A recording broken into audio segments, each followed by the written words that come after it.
Let me return to Hollywood, if you don't mind.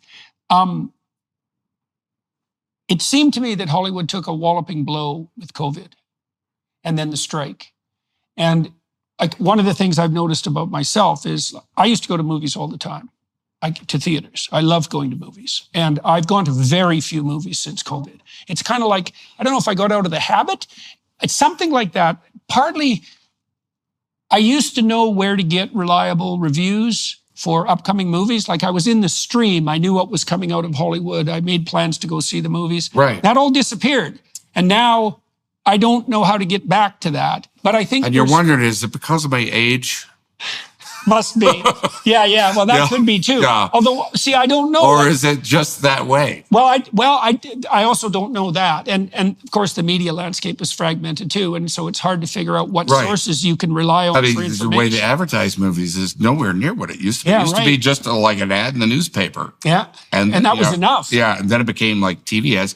And audiences could smell a movie. Yeah, right. It was like so surprising. It was just like, I remember for me personally, Breaking Away, when that came out, it was hard. There was no advertising or anything like that. And we were driving to the theater, to go for the, like the opening of it, on that Friday. Yeah. And there's a line around the block. Yeah. It's like, well, people are in the movie how do they culture. know? Well, that's the thing, is that these things are very fragile, is that we never know what makes a whole enterprise work. And if people are movie fans, they're in the movie culture. They track it. And if you break that, it's like... That's gone. Yeah, well, yeah. So, okay, so you feel that's gone. You don't see Roger Ebert on television anymore. There was a whole culture that went with it that everybody watched. What are the new movies coming up? And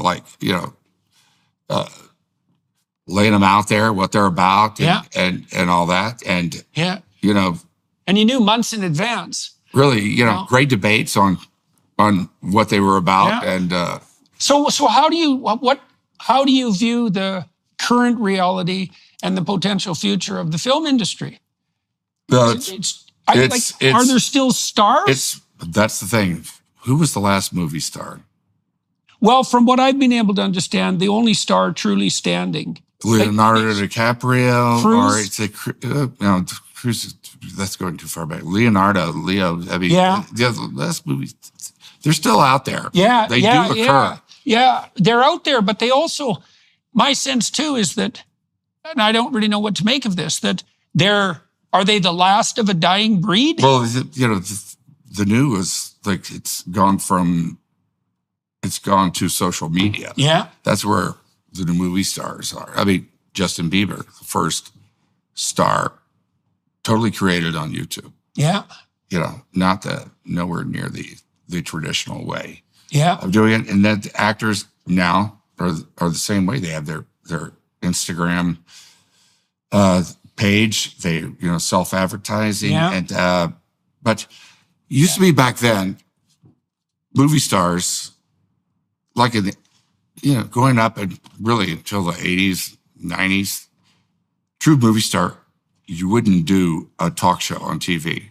You would avoid TV like the plague. Right. Jack Nicholson, you would never see him on a talk show. He'd do one interview in a prestigious magazine, whether it be Time, Playboy, whatever it was. Right. That's part of that protection of exclusivity.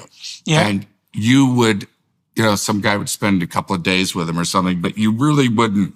There was a mystery to him. Yeah. So that when you went to the theater, really what makes a movie star is you go to the theater, they are a mystery. You don't know too much really about their life. Yeah. So you don't want to imprint your own life on them. Yeah, definitely. That's what happens. Yeah. You see them for something inside you. Yeah. And that's what makes a movie star. Well, you actually don't want to know much about the personal life of an actor. And now it's like, well, it got to be that you just do everything. Yeah. About everybody. Yeah. And that brings them down to earth, and that's not good if you're a star. Well, it doesn't create mystery. Yeah, right. Put it that way. I wonder, too, how much of it is the fact that, like, when you and I grew up, being on television was, like, that was a remarkable and unlikely occurrence to be personally on television, even to know someone who was on television. The bandwidth was so narrow. Yeah. And then the movies were above that. Yeah, yeah. Right? It was easier to be on TV than on the movies. Right. But now everyone is on TV all the time. Yeah. Right. And so that's another borderline between the public and the actor that's disappeared. It's like everybody is videoed from the time they're young. But there's no going back. I mean, that's the way the world heads. And you know, good things come out of it. Good thing. What do you see that's good coming out of it? Well, for one thing, there's really a broad communication in the zeitgeist. People have taken over their own stories. Yeah. And like, you could be like me and choose not to participate very much. You know, I mean, I have an Instagram page, I have a Facebook page, and you know, I didn't grow up with it. So it seems like a real chore to me. Yeah. And, right. It's not your culture. Yeah. Mm-hmm. And I like face-to-face communication, and I like this. You know, why? This is great. Why do you like this? It's a real. I feel like I'm.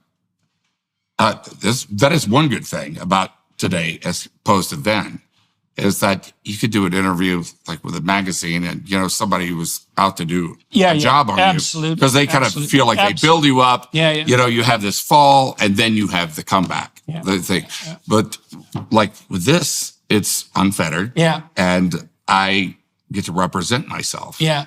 Well, in my way, YouTube's great for that, and podcasts are great for that. And they really reward unfettered communication. Like the people I've talked to, anybody I've talked to on my YouTube channel who politics or is false, they get slaughtered. Yeah, like if they say and it comes out very quickly. You find out who people are. Yeah. You can't hide so much. Yeah, well, that's what Joe Rogan told me. He said, you know, you can tell if there's anything to anyone after about 20 minutes. Yeah. Because you can, well, people who are hollow, they're exhausted, especially in a podcast like Rogan's, which is 3 hours long. It's like, there better be some depth to you to get through that conversation in an interesting manner for 3 bloody hours. They're kind of like, you know, let's see what happens like 30 years from now when, you know, some of this stuff is going to come back to haunt people. You know, I mean, some of the things that I did and thought or whatever, you know, back in my teens, 20s, man, I'm so glad it's not on YouTube. That's for sure, man. I feel exactly the same way. I can't imagine, you know, I remember most of my adolescence and my adolescent friends as really a non-stop parade of stupid decisions. Yeah. Right? You should be able to make those stupid decisions in private. Right. That's for sure, man. The last thing I would have wanted was video records of that, right? Yeah. And for it to be distributed around the school. Yeah. I can't imagine, like it was a difficult enough enterprise trying to negotiate the weird social world of adolescence without having to be absolutely terrified that some goddamn stupid thing you did was going to be permanently instantiated in the minds of everyone in your town. God, I just can't imagine what that would be like. Terrible, terrible. Yeah, and you just can't just move away from it because it's the internet. Well, that's right. That's right. It follows you. Well, that's right. Well, one of the wonderful things about human memory is that we forget. Yeah. Right? The remembering, that's not exactly a miracle. Like things happened, and so now you know it. It's like, well, can you forget? Can you put it behind you? Well, not if it's permanently recorded. Yeah. Yeah, no, that's not good.